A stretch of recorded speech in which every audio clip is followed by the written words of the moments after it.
Give me a few seconds here, folks. All right. Big J Cup, of course. Let's talk about starting a fingerprint business. There's so many different topics we could talk about here, but I need to stick with the basics for you guys. And it's something I want you guys to realize. Just because you start a business doesn't mean you should have a business.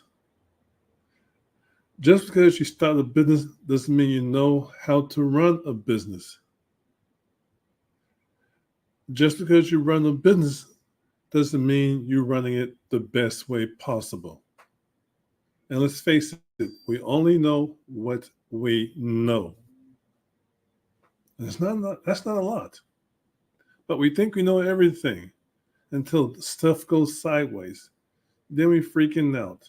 And what amazes me, what sadly amazes me, or I should put, I'm very sad to learn most of the time, people are not willing to invest in themselves to build themselves as a business leader, business owner about a business. We're too busy. I'm being polite when I say the word we, but it's actually the truth. You are too busy trying to nickel dime everything to run a business, and you just can't figure out why you're not doing things the right way because you're being too damn cheap. You're not investing the right way. You're trying to save everything you can, nickel dime this and that and this and that, and that's costing you money. Now, once you become successful running a business, you're going to learn real fast. Time you can't get back. Time is money. You need to start focusing on how to invest in your time wisely to get the best rate of return. Something you need to invest in yourself to bypass weeks, years, months, decades of experience to get there faster. It might be a steep curve up front, but it gets you where you want to go to faster. And that's what a successful entrepreneur, successful business member, owner understands. So I'm going to share some basic things with you, basic tips with you that you think you know how to do, but really most times, especially if you're brand new starting a fingerprint business, you're wrong or you're not doing the best way possible. One thing I'm going to share with you right now is establishing authority in your business. Who's the boss? Who's dictating the business operation?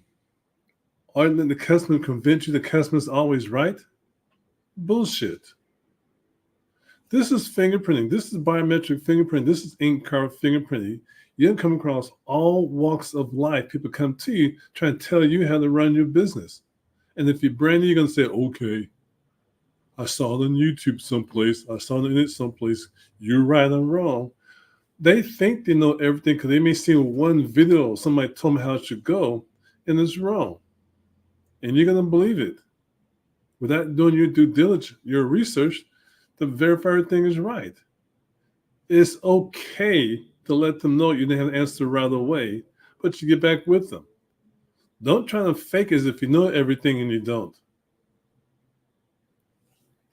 So when you run your business and they try and dictate to you that your prices are too high, they try and dictate to you, you have to give them a refund.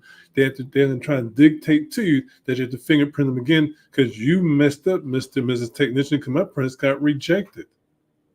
You can say, okay, I'm sorry, you're right. I'm going to say bullshit. You are in charge of your organization. You set the tone for your organization. You set the expectations for your organization and don't bow down. This is your business. And they're going to push you. Now, the customer may be right sometime, but not all the time. What's up, girlfriend? You back again, no reward world? That's right, sticking with the facts there, sticking with the facts. And I didn't start late. Don't bow down. You need to go ahead and tell them how it's going to go. You need to share with them the process of fingerprint before you even start the fingerprint process. And don't let them try to fingerprint themselves. Don't let them try to convince you that the fingerprints were rejected last time and they left the email, they left the letter at home, but they want you to do it again. And some folks out there are going to say, okay, I'm going to do it again. I'm sorry. Bullshit. If somebody comes to you, please pay attention. It's saying that their fingerprints were rejected. And they're going to say, well, somebody told me that you messed up. I got this letter saying the fingerprints were smudgy, hard to read, poor ridge characteristics. And they're going to blame you because they think their fingerprints are perfect. Most of the time, if you know how to fingerprint, because some of you guys don't, you think you do. You don't. But most of the time, the prints are rejected. It's because their ridges are worn down. Their fingerprints ran away. They've been in the medical field for 100 years, been a nurse for 300 years, and they're washing your hand 3 times a second, 100 times an hour. Those ridges were worn down. Rope climbing, mountain climbing, bicycling, basketball, football, construction work, daycare centers, teachers, physicians, surgeons, nurses, and on and on and on. That's just a scratching the surface where those particular industries, the fingerprints and those activities, the fingerprints were worn down faster, wore out faster. The ridges will wear off. The print panel will wear down. It's going to happen. And if you think if you go excessive wear and tear on your fingerprints over the course and don't wear down, go out in the street someplace and go like that for a good half hour. And I promise you, your fingerprint panel will wear down. Might be some blood and bones on the street also, but it will wear off. But most times that times a couple of years in a certain industry. And they're going to come to you and trying to blame you because somebody told them it's your fault. Or they may know their prints are worn down and you look scared, look like a newbie, look like you weren't properly trained. And they're going to take advantage of you because you're going to bow down to their authority and they're going to dictate to you. And once you do it again 2 or 3 times for free, they're still going to go to the credit card process and get their money back and say, you messed up 2 or 3 times. And the 4th time you messed up again, they want their money back. You're going to say, okay. You know what I'm going to say? Bullshit. Let them know what's going on. Have policies, procedures put in place. And if a customer tells you the fingerprints were rejected, find out why. Not just from hearsay. Get something in writing from that requesting agency that the prints were rejected for certain reasons. It could be because the social security number came in wrong. Maybe the name was misspelled. Maybe you did a typo. Or perhaps for them, they gave you the wrong social security number and you sent it in. Or perhaps the prints didn't go through or got rejected or didn't go clear through because they gave you the wrong ORI number, especially for states like Florida. But verify what took place. And most of the time, if it's a rejection, is it a rejection because of data entry? Or is it a resubmission because the prints got rejected? And it's a resubmission, you should never get back their money anyway. It's not your fault if the prints were down. All right? You're in charge of your organization, not the customer. Okay? Let me keep on going. And one of my favorite topics, the official term is called value-based pricing. I'm going to paraphrase it for you guys. Getting paid. All right? Getting paid. You have times they come to you and say, hey, why are you charging so much? The other person charged me this, you charging that. Oh, I saw on the internet they're only charging this here for a rolling fee, but yet you charge me this much. Or I could go someplace else, get it cheaper down the street. So can you match the price? Nobody's going to say, okay. They're going to convince you that you're devaluing. They're going to convince you to devalue your services. Because you're trying to compete with somebody down the street who might be doing things the wrong way. You might try to compete down the street, and they may have a budget, and you have bills. Set your prices, stick with your prices, know what you bring to the table.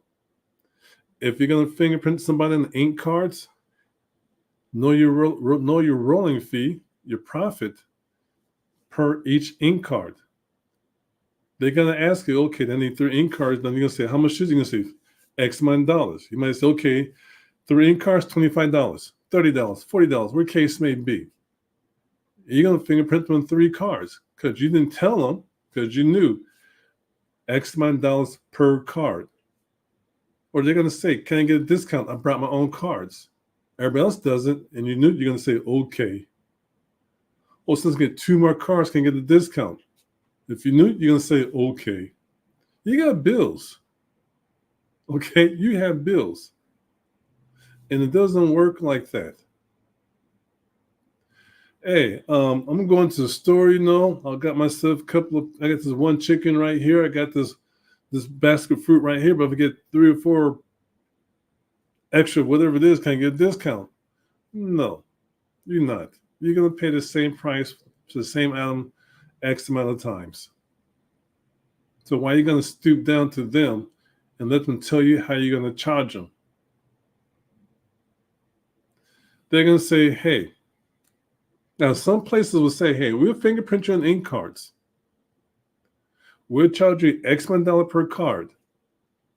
An applicant going to fall for that, not asking the right question, and say, oh, by the way, we'll fingerprint you an ink card, but we're going to charge you $5 if you have an ink card. So there's some places out there charge, okay, you need 3 ink cards, we're fingerprinting for X amount of dollars. Plus you want 3 ink cards, we're going to sell an ink card to you also for X amount of dollars. Some places do that. We don't. Okay then. Our friend over here again charges $50 even they have their own cards. That's right. We don't charge for the piece of paper. We charge them for our services we bring to the table. And we share that with them before we start fingerprinting them or require them to go ahead and pay online before they even show up. That's less of that game people play with you, business play with you. We just charge them up front. You want 3 ink cards? Well, how much is it? That's $54 times 3 or $50 times 3, where the case may be. We don't believe in discounts. The government doesn't give us discounts. We got bills, not budgets. So don't be scared to state your price and stick with it. You may have those days where 2 or 3 folks say, you're charging too much, you're charging too much, you're charging too much. It's going to happen. But the problem is going to happen when they don't tell you at all you're not charging too much. If they're not telling you that one way or another, that means you're charging too low. You're devaluing what you bring to the table. Some of our customers would tell us, hey, you guys charge more than someone else at a different location, but you have better reviews. You have more of a professional environment. You guys are highly experienced. You have more recommendations out there versus the other person. And they're going to say, I'm not going to willing to sacrifice my professional license or job over a couple bucks difference. You guys do it right the first time. We keep coming to you because it's done right. That's value you bring into the table. If they're trying to compete with somebody else, you're devaluing your services and you're going to attract the wrong type of customers who's going to complain regardless what you charge. Hell, we got folks who complain to saying we're charging too much for your training. And then we say, okay, what part of our free training programs that we have is too much? You've been on a YouTube channel? You've been to Live Skin University and joined the cafe group, Live Skin Cafe group? So people's mindsets are out there. Just don't let yourself be like them. And when you talk to folks, communicate with confidence. Can I get a discount? No.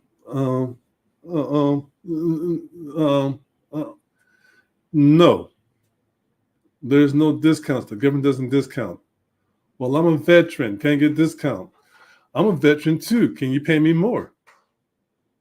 Don't fall for those things. Now, I love the vets out there. I'm a vet too, served in the Army and the U.S. Air Force. I did both branches. And we condition sometimes to ask for discounts when we on certain installations because certain posts or bases we go to will give military discount to charge a little bit less. But one thing I learned getting out, that mindset of asking for a discount just because we serve in the branches doesn't work like that all the time. But they will come to you like that. But stick to your policy. When they go to the grocery store getting the gas, are they going to get a discount? No. If they're on active duty, they may get some perks. But if they're no longer in active duty, those perks come time go away. Okay, so don't fall for the hype. Don't fall for all that. Stick with your plan, because at the end of the day, you still got to pay the taxes. You still get to pay those bills. Now, what happens when you fingerprint somebody and you know the fingerprints can get rejected?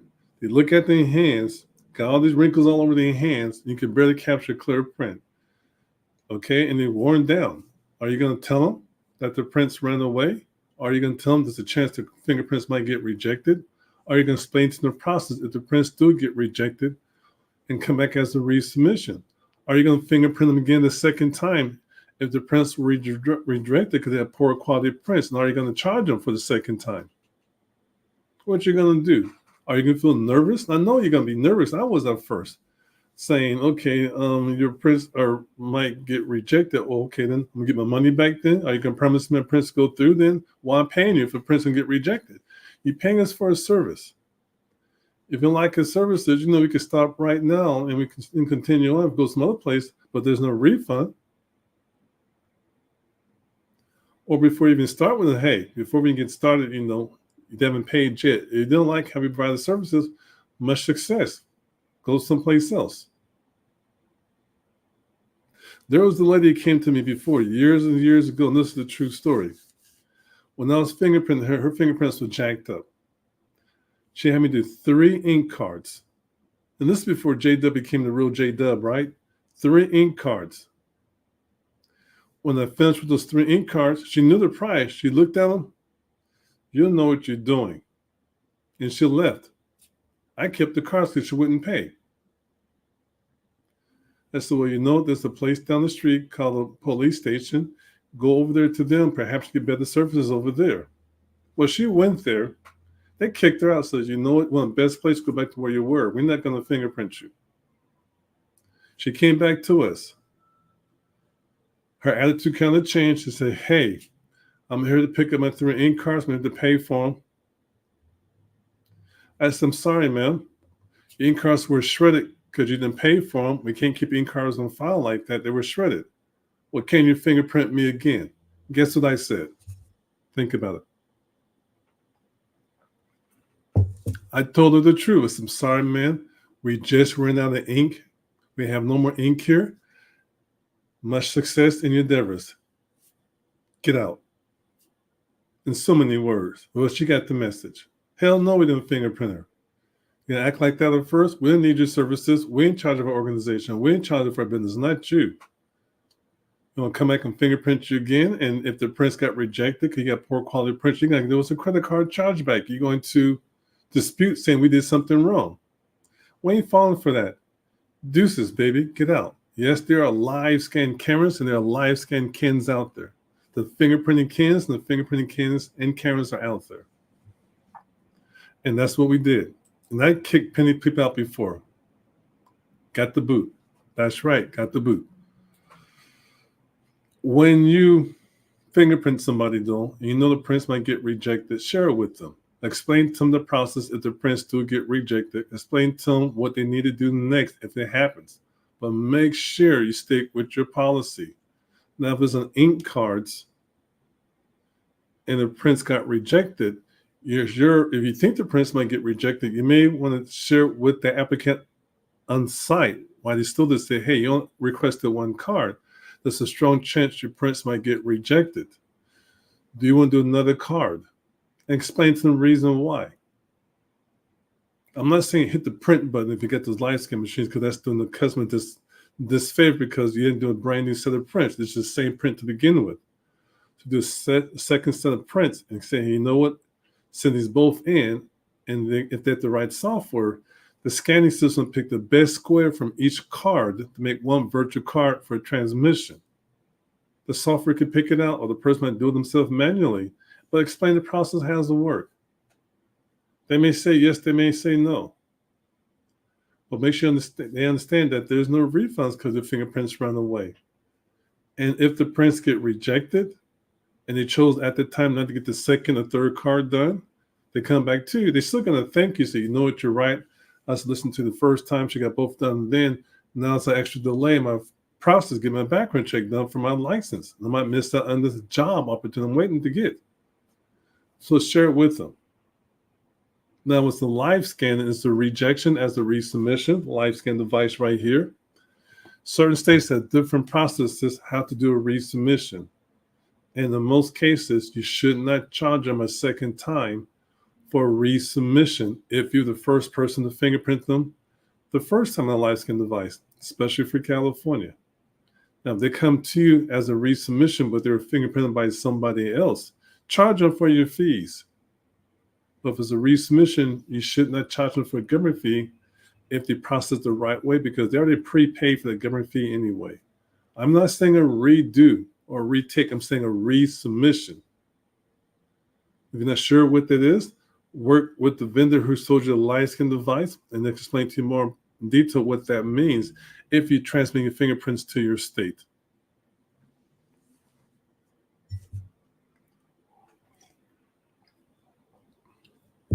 Now, there's times to be extra kind and there's times to be professional with your customers. It's good to have good customers relationship. But what I'm trying to say is don't give away your store. Where you said to be kind to our customers, don't mean give away the store for free. Well, I'm going to fingerprint you on one ink card. What JW said to be kind, so your next 12 ink cards I'm going to do for free because he said to be kind. Bullshit. Be professional. Fingerprint on the ink cards. Get paid. Make sure you explain the process what's going on. You might want to also offer them upsell service. Say, hey, you know what? I know you're about to run late for your flight tonight. If you want to, we could send off these ink cards to a different destination via fax or priority mail. And they may say yes. A lot of our customers take us up on that upsell service because they want to do it with the mail. They want to do it with the post office. They want to do it with FedEx or UPS, what case may be. So if you're brand new to a business, if you don't have yourself a FedEx account or using service like stamps.com, do it. And charge them for the service. Offer it to them. You'd be surprised who take you up on that. But don't give away the store. Don't undermine your business. Stick with your guns, stick with the process, and go from there. You can have a good relationship with somebody when they're fingerprinting you, but they come back again for some services, but something goes wild. They don't show up for your paid appointment. Or perhaps you're nice with somebody on the phone.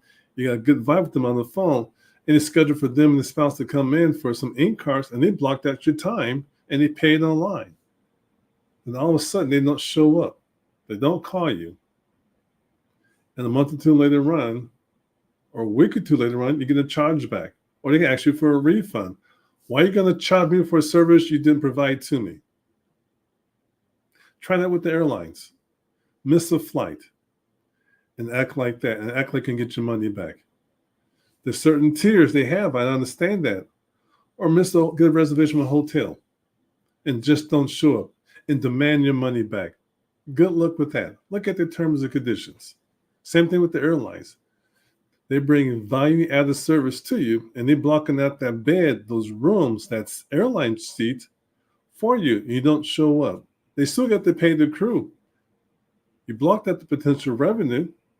The customers does the same thing. If they don't show up and you have an appointment, they blocked out the spot where you have somebody there waiting to fingerprint them at a certain time.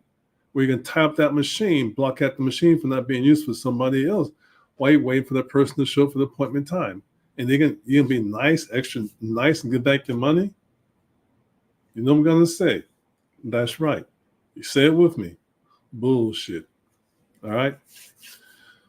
You need to stay in control of your business. You need to be professional, but at the same time, stick with your terms and conditions.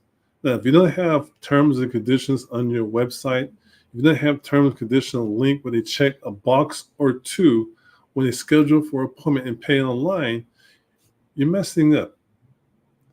Ours would say, yes, I read the terms and conditions. Checkbox. Yes, I agree to terms and conditions. Checkbox, 2 check boxes. While it's doing that now, we got a lot less disputes lost because of that. A lot less. People still gonna do it anyway. But once we have certain things put in place, they can't say they didn't see it and they checked the box twice. It helps you win these disputes, these chargebacks, and they're going to happen. People will lie. They lie all the time. So stay organized with your business there. Now, finally, my favorite one here. You newbies out there know what to say. When you're fingerprinting somebody, you're acting all scared because you're not sure what to do. And those clients, those customers, excuse me, not clients, they ain't paying them to be a client, they're paying to be a customer. Learn the difference. Those customers, those applicants will pick up that vibe, that nervousness, that uncertainty in your voice a mile away, and they will eat you alive. Because once you become extra nervous and you're trying to fingerprint somebody and the machine keeps beeping at you because it's a bad quality print or something's going sideways and you start to freak out and you start to shake, sweat's coming down here all like that, and you just, what do I do? They're going to eat you alive. They're going to, hey, what's going on? Is the print okay? Oh, yeah, it's fine. It's fine. They're going to actually, every single square, every single finger digit you're going to roll, is that print okay? They want you to stop and prove to them that print's okay. And that's going to slow you down. That's going to slow your roll. Because you got your act together. Because you're not sure what you're doing. Or you're doing ink card. They say, hey, is that square good? Is that square good? Is that square good? They want to stop and look at every single one. No. You continue with your process just as calm as ever. Okay, then, just as calm as ever. And when you finish, you go back and review the prints, make any changes if you need to, add a read tab, or do a particular print. And then you tell a person, okay, thank you. But if you think that some prints might get rejected, share it with them. But don't show your weakness. Don't show that you know what you're doing when you fingerprint, because they will pick it up. And if the prints get rejected, they're going to use that behavior that you portrayed with the merchant service provider to get their money back. Because they're going to say, hey, the person was nervous, and ask them, will this print be okay? They said, I don't know. They kept trying to fingerprint me 3 or 4 times over and over again when they tell me the reason why. They're going to get their money back because you're going to feel guilty because you know what you were doing. And that happens also. You only know what you know. You can say, well, it's not my fault. I didn't know. Yeah, it is your fault. It's your business. You're too damn cheap trying to nickel dime everything else without getting properly trained to begin with, or asking the right question when you join certain groups out there. We have a lot of members who call us or send them messages in certain groups, questions they may have or things they may have encountered during the fingerprint process. Now, folks out there watching the show right now, we have free information in our group called Light Skin Cafe. There are some programs there you may see in the Learning Center might be free, some you may have to pay for. But if you want properly trained how to capture fingerprints properly, that's the certification program, and this is a service fee behind that. You will pay for the different programs we have out there. We don't do those for free. Those are mentoring coaching programs. You're investing in your organization, investing in your business there. If you want some free information, YouTube channel. There's some plenty janky videos out there. Yeah, I said janky, trying to teach you how to do proper fingerprints behind some bucket. Some car bucket, back of the hood, I don't know. You're paying for what you get. But we do encourage you to get proper training, okay? And now if you don't receive any proper training, you could learn to experience yourself over a course of time. It's going to take some time. But hopefully you don't develop the wrong techniques. Because a lot of folks out there been fingerprinting for years still can't print like crap. And we train law enforcement folks. Most of the folks print like crap because they weren't properly trained. We trained their trainers because they weren't properly trained. Folks, a couple of things I'm going to share with you here. And I want you guys, please, if you have any questions, post them in the comment section below. And this will be my last shout out about joining the Light Skin Cafe, be amongst 150 first people who actually joined the Light Skin Cafe group. Because we will have a free training for your folks out there. So yes, we had, of course, I pumped the question there someplace, but will there be a free training for that? There will be a free training for those who joined the group, Light Skin Cafe group, the first 150. We plan to have the course start around mid or late June. by the time of this recording. And for those watching the session afterwards, you didn't chance to join the group, that's okay. You'll be able to watch it later on, but will be a service fee. There'll be a fee behind that. All right, a couple of things also. Be safe, have fun, get in trouble, don't get caught. Please join Live Scan Cafe group by going to livescanuniversity.com. And we see you guys on the other side. Bye for now. Take care.